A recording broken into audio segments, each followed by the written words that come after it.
Hello, my friend. It's a privilege that I host you tonight in Sleep Wizard's Library. My name is Noah Ellis, your storyteller from the USA. Before we begin, why don't you settle in properly?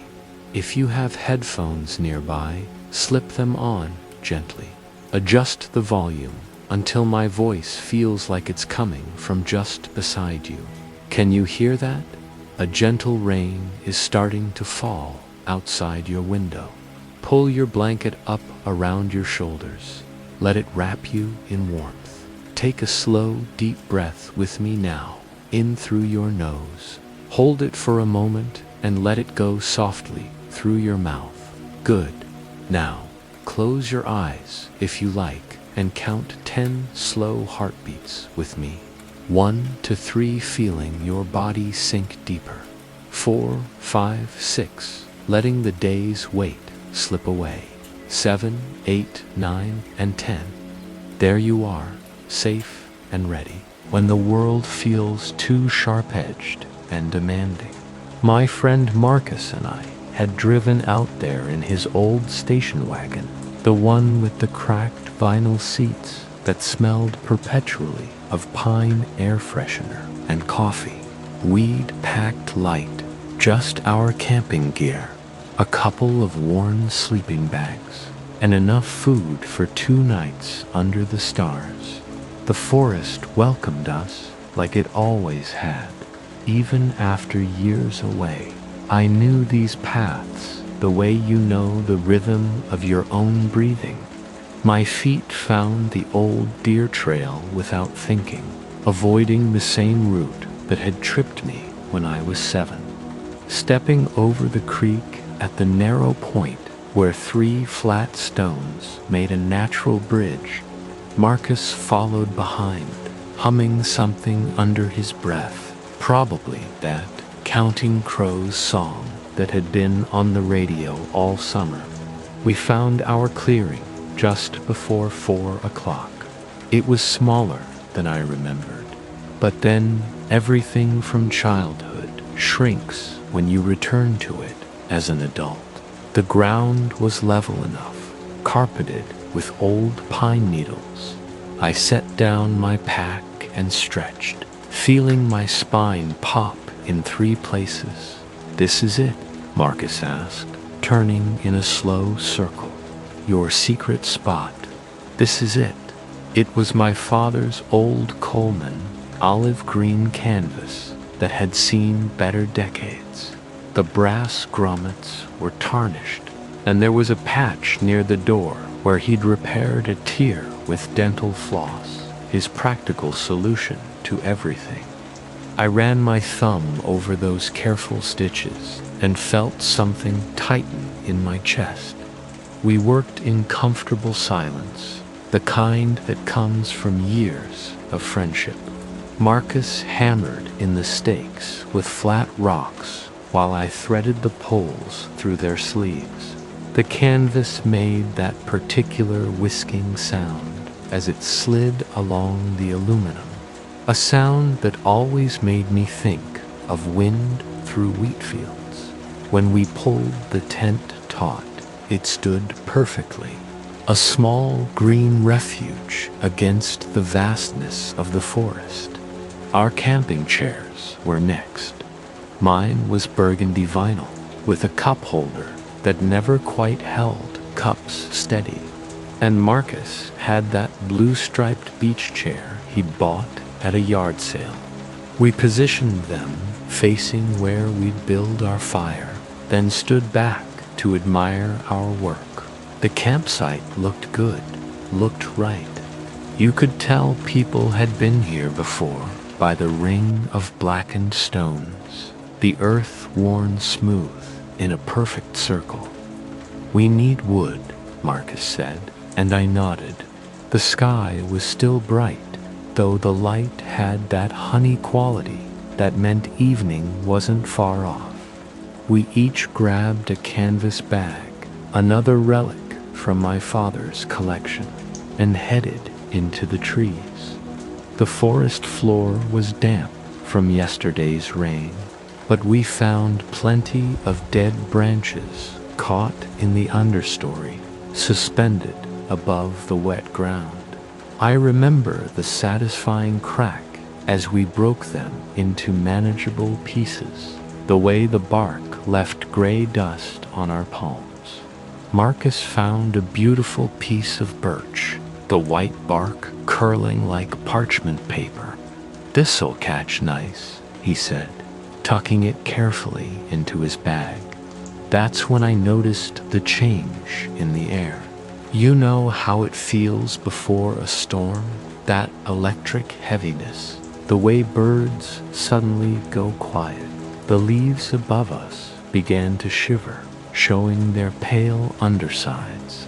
I looked up and saw the clouds rolling in, black as fresh tar, moving faster than clouds should move. The first drops were gentle, almost apologetic. They landed cold on my neck, traced lines down my forearms. Marcus and I looked at each other. Then, without a word, we ran.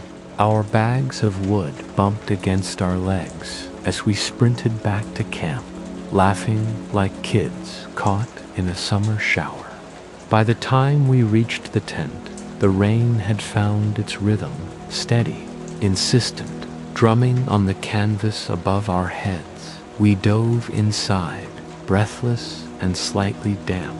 The tent immediately became a cave of sound, rain pattering all around us. Our hands were cold, fingers stiff as we fumbled with the zipper. I rubbed my palms together, feeling the blood return in prickles. "Well, so much for the fire," Marcus said, but he didn't sound disappointed. There was something about being caught by weather, being at its mercy, that felt oddly freeing. We couldn't do anything but wait, so we settled back on our sleeping bags and listened. The rain had a voice of its own out here. It spoke differently on the tent canvas than it did on the leaves, made a sharper sound on the rocks, a softer whisper in the pine needles. I found myself sinking into the rhythm, my breathing naturally matching its cadence. And that's when the memory surfaced. The way memories do when you're still and quiet, sudden and uninvited, but not unwelcome. I was 9 years old again, standing in our kitchen in the village, the same rain on the windows, my father at the table grading papers, his red pen moving in careful cursive across the pages. He'd been the English teacher at the village school for 15 years. Everyone knew Mr. Ellis, trusted him with their children's minds and futures. "Noah," he'd said without looking up, "come here for a moment." I'd walked over, and he'd pulled me onto his lap. I was almost too big for it by then, all knobby knees and elbows. He smelled like chalk dust and the peppermint tea he always drank while working. "I have to tell you something," he'd said, and even at 9, I knew from his tone that everything was about to change. "We're moving at the end of the term. I've been offered a position in the city." The words had fallen like stones into still water, sending ripples through everything I thought was permanent. We'd left 2 months later, packed our life into boxes and a rental truck. I never got to say goodbye properly to my friend Sam, who lived 3 houses down. We'd been building a fort in the woods all spring, and I'd promised to help him finish the roof. That broken promise had lived in my chest ever since, a small, sharp thing that pricked whenever I thought of it. "You okay?" Marcus asked, pulling me back to 1995, to the tent, to the rain. "Yeah," I said, just remembering something. The rain was picking up now, no longer gentle, but insistent, almost aggressive.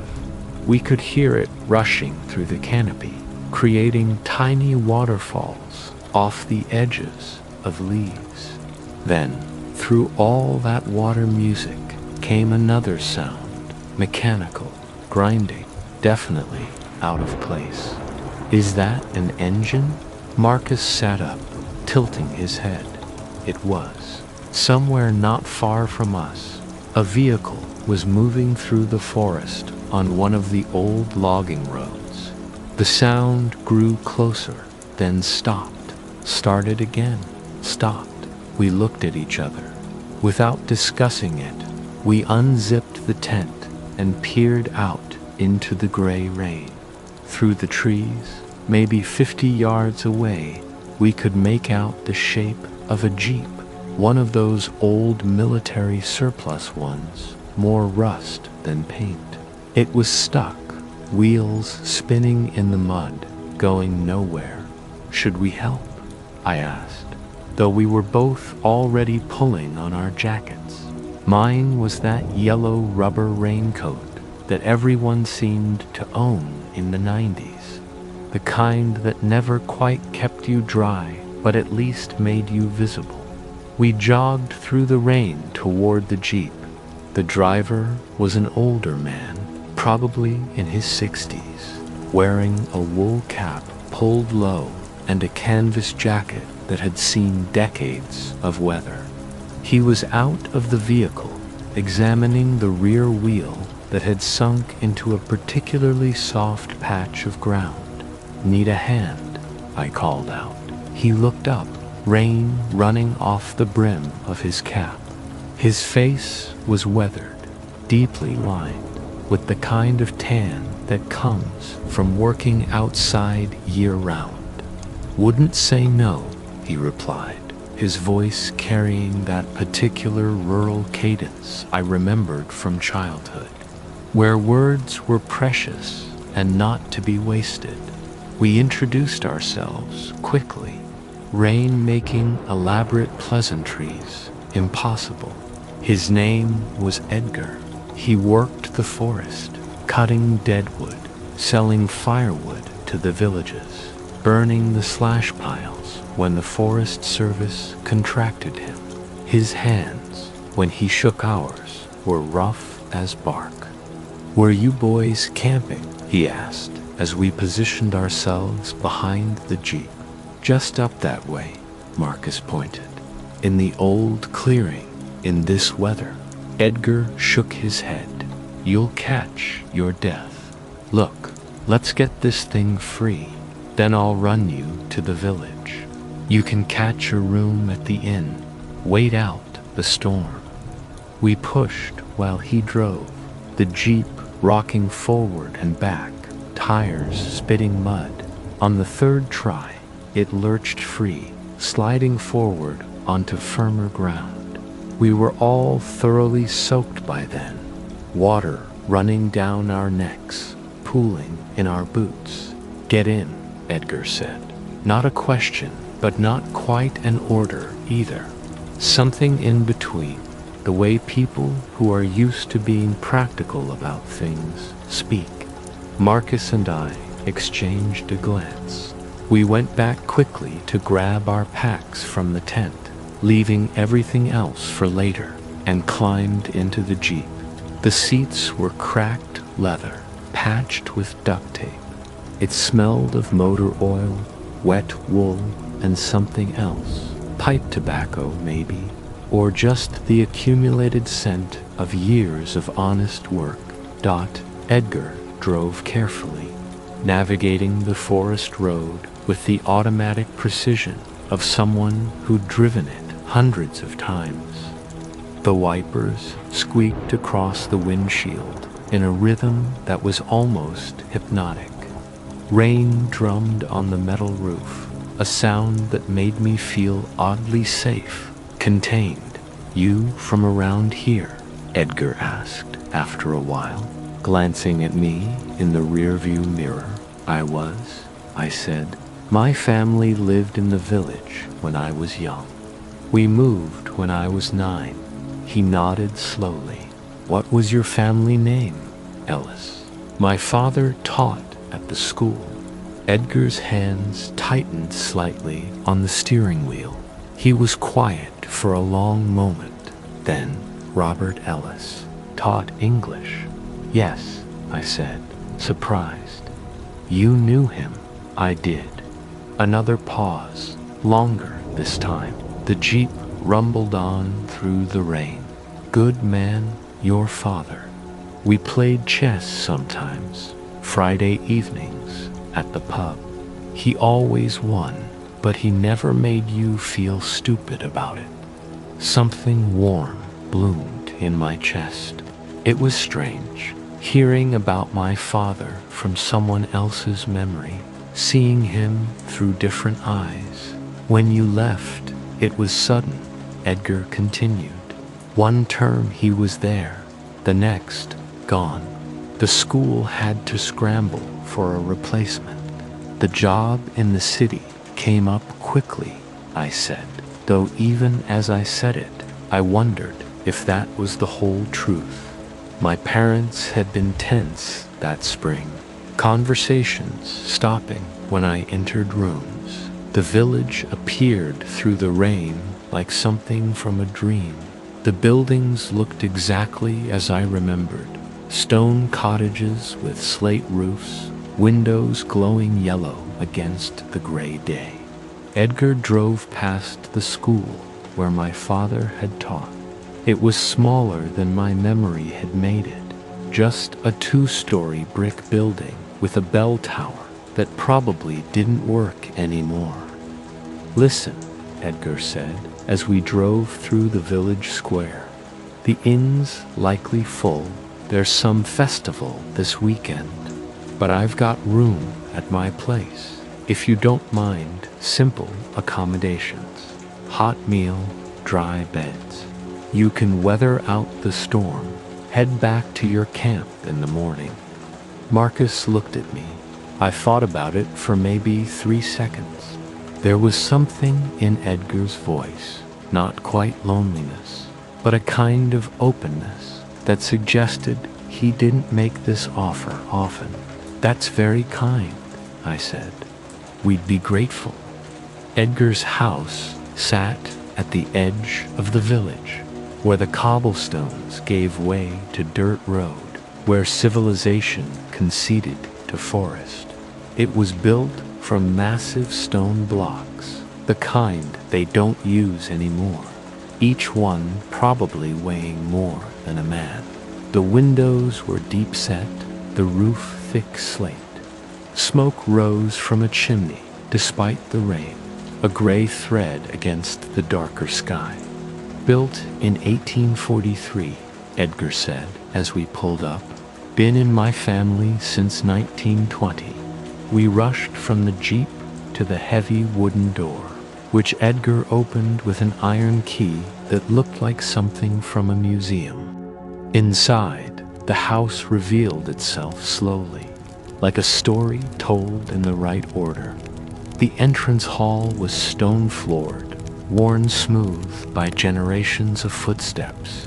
Boots stood in a row, and we added ours to the collection. Edgar handed us towels, rough, practical things that smelled of lavender soap. The walls were thick, muffling the rain to a distant whisper. He led us into the main room, and I had to stop and just look.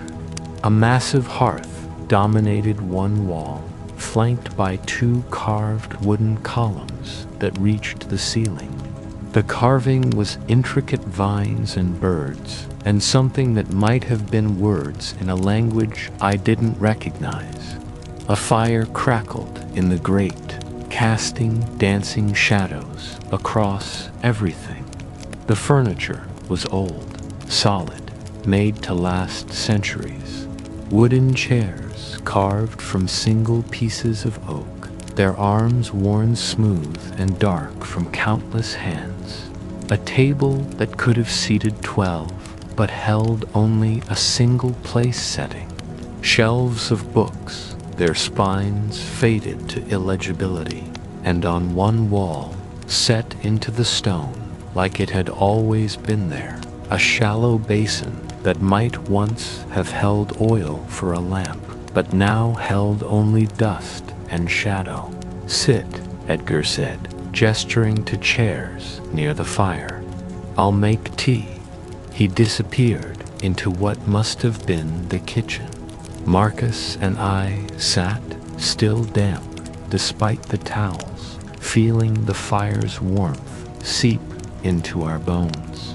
There was something about the room that made you want to whisper, though I couldn't say exactly what.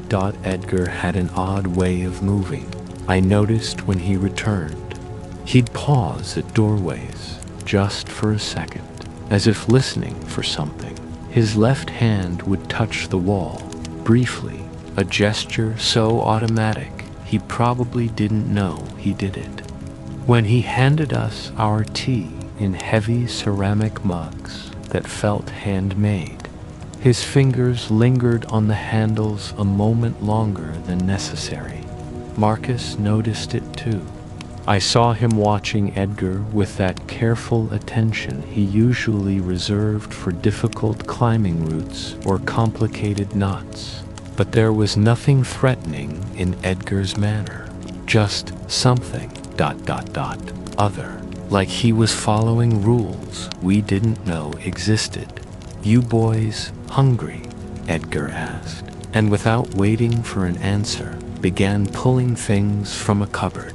Bread, cheese, some kind of preserved meat, apples that still had leaves attached. Simple food, but when you're cold and wet, simple food is a feast. We ate in comfortable quiet, the fire popping occasionally, rain steady on the windows. Edgar sat across from us, not eating, just holding his own mug of tea and staring into the flames. After a while, he spoke. "Your father," he said, looking at me. "He helped my son once. Boy was struggling with his essays, couldn't make the words come out right on paper, though he could talk just fine. Your father stayed after school 3 days a week for 2 months. No extra pay, just to help him. Got him through his exams." I set down my mug, something tight in my throat. I didn't know that. "He didn't make a fuss about things," Edgar continued. "Just did what needed doing." He paused, that odd hesitation again, his fingers drumming once on the table. "When he left, my son was heartbroken. Thought it was something he'd done, maybe hadn't thanked him properly." "It wasn't," I said quickly, "the move. It was just a job thing." Edgar nodded, though something in his expression suggested he wasn't entirely convinced.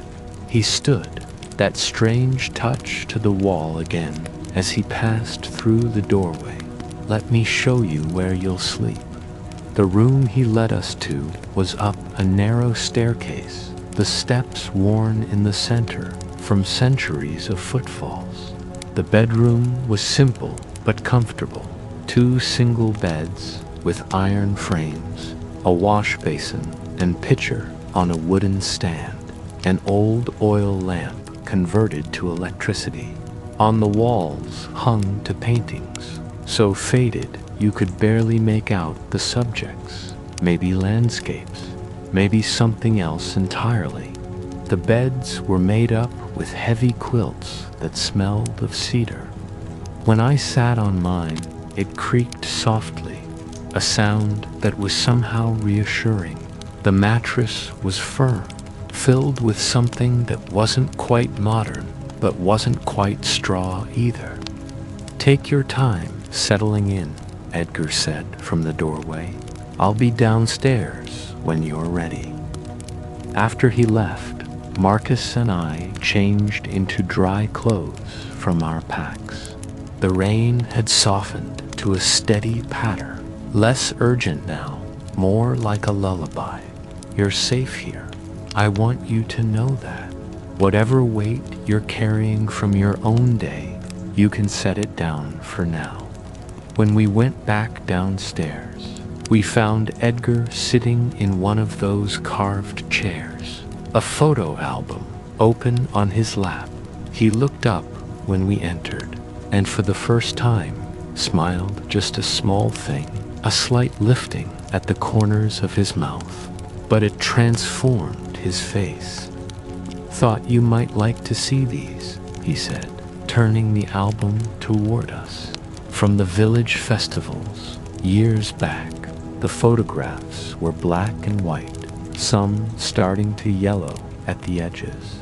And there, in one from what must have been 1987 or 88, was my father.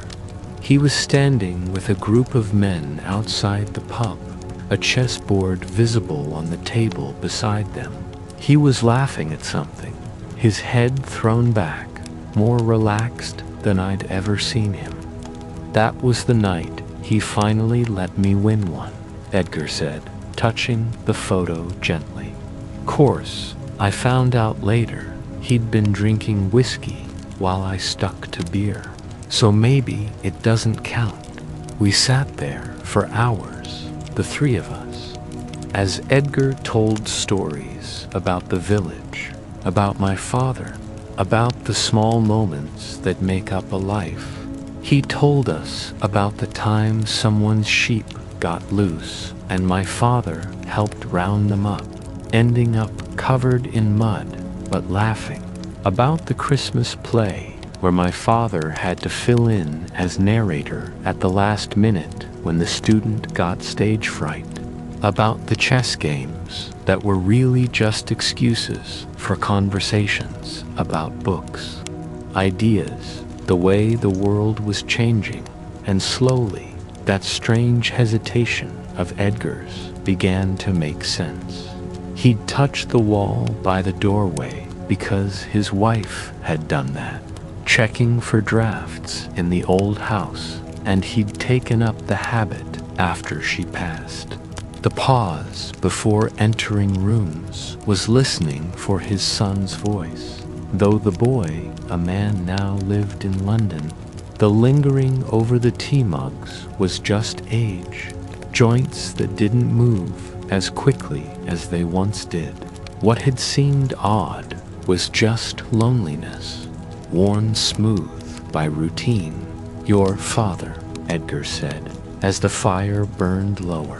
"He wrote to me once, after you'd moved, said the city job hadn't been what he'd hoped, said he missed the village, missed the teaching, but by then they'd hired someone new, and you were settled in your new school. Sometimes timing is everything, and sometimes it's nothing at all." I felt that old regret shift in my chest, not disappearing but changing shape. My father had carried his own regrets, then his own unfinished stories. "Did you ever write back?" I asked. "I did," Edgar said, "but I'm not much with words on paper. Probably didn't say what I meant to say." The fire had died to embers now, glowing red in the grate. The rain had stopped entirely, leaving only the sound of water dripping from the eaves. Marcus yawned, then apologized, but Edgar waved it away. "You boys should sleep," he said. "Morning comes early here." We climbed the narrow stairs again, the old wood creaking under our feet.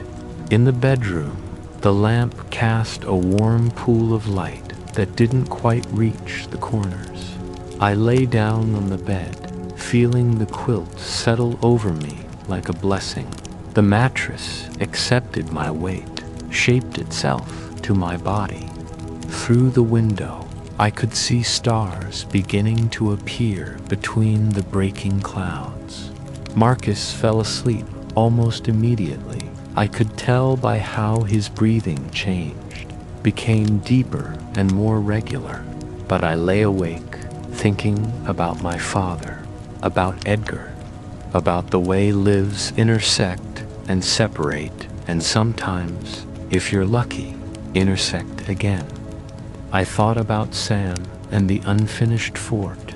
Maybe it had never been about the fort at all. Maybe it had just been about two kids believing they had endless time, that summer would last forever. The apology I'd never given him seemed less important now. He'd probably forgotten the fort by September, found new friends, new projects. Children are resilient that way. It's adults who carry things. The house made small sounds around us, wood settling, probably, or the stones adjusting to the temperature change. But it felt like the house was breathing, slow and deep, the way old things do. Safe things. Things that have weathered centuries of storms and are still standing. I want you to know that you're safe, too. Here, in this moment, whatever you've been carrying, the unfinished conversations, the small regrets, the promises you couldn't keep, you can let them rest for now. They'll still be there in the morning if you need them, but for tonight, let them be. Edgar was already up when we came downstairs, bacon sizzling in a cast-iron pan, eggs ready to crack. He moved differently in the morning light, less hesitant, more sure.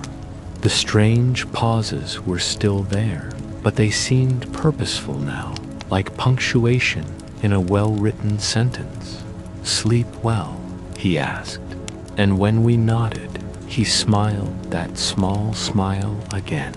"Good. Your tent will be wet through, but give it a day of sun, and it'll be fine. You're welcome to leave it set up.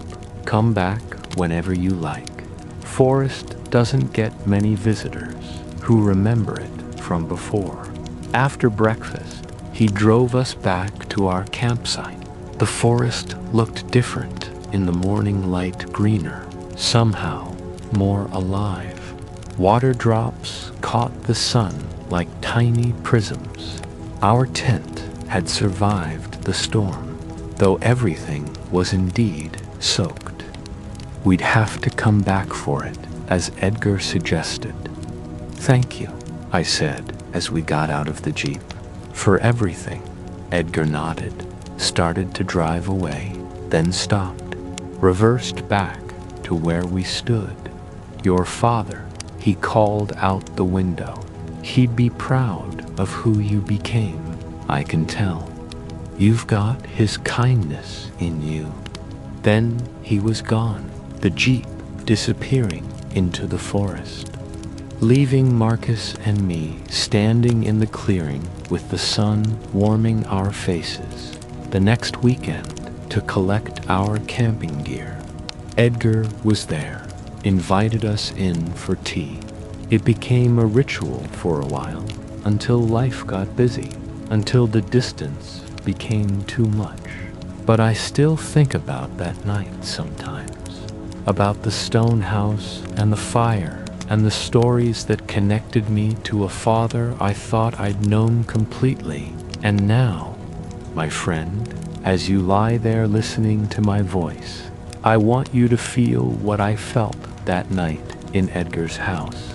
The weight of the quilt, the solidness of the old mattress beneath you, the way the rain sounds when you're safe inside. Let your breathing slow down, matching the rhythm of the rain that's still falling softly outside your window. You don't need to carry anything right now. No unfinished promises, no small regrets.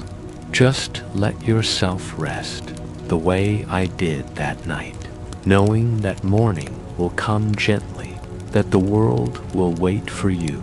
Feel your body sinking deeper into comfort, each breath taking you further from the day's sharp edges. The fire is burning low now, just embers glowing in the dark.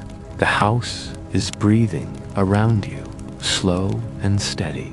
And somewhere in a stone house at the edge of a village, an old man is touching the wall by the doorway, remembering conversations about chess and literature, about kindness and timing, about the way people find each other across years and miles. Close your eyes now.